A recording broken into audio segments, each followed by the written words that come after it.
চিরদিনই তুমি যে আমার সিনেমাটিতে অভিনয় করে একসময় ব্যাপক জনপ্রিয়তা অর্জন করেছিলেন তিনি। ছবিতে রাহুল অরুণোদয় বন্দ্যোপাধ্যায়ের অভিনয় দেখে কান্নায় ভেঙে পড়েছিলেন দর্শকরা। ভালোবাসা কেন এত অসহায়। এবার আবারও দর্শকদের শোকের সাগরে ভাসালেন রাহুল অরুণোদয়। মাত্র ৪৩ বছর বয়সে মৃত্যু হয়েছে তার। সম্প্রতি ভোলে বাবা পার করেগা নামক ধারাবাহিকের শুটিং করতে ভারতের দীঘা সমুদ্র সৈকতে গিয়েছিলেন তিনি। শুটিং চলাকালীন টাল সারিতে জলে নামলে পানিতে তলিয়ে যান। সঙ্গে থাকা টেকনিশিয়ানরা তাকে দ্রুত উদ্ধার করেন। এ সময় তাকে দ্রুত দীঘা হাসপাতালে নেওয়া হয়, তবে হাসপাতালে পৌঁছানোর আগেই তার মৃত্যু হয় বলে জানাচ্ছে ভারতের গণমাধ্যম।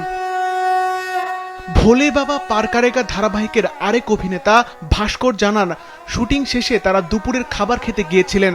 এ সময় রাহুল আরও কয়েকটি শট নিয়ে পরে আসবেন বলে জানান, কিন্তু হঠাৎ করেই তিনি মারা গেছেন এমন খবর পান তারা।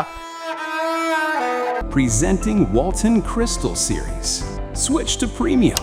Switch to Crystal. 1983 সালের 16 অক্টোবর জন্ম রাহুল অরুণোদয় বন্দ্যোপাধ্যায়ের। প্রায় 450টি নাটকে অভিনয় করেছেন তিনি। তার অভিনীত প্রথম সিনেমা চিরদিনই তুমি যে আমার বক্স অফিসে ব্যাপক সাফল্য পায়। তার অভিনীত আরও কিছু বিখ্যাত সিনেমার মধ্যে রয়েছে জ্যাকপট, পরাণ যায় জ্বলিয়া, কাগজের বউ, আকাশ অংশত মেঘলা ইত্যাদি।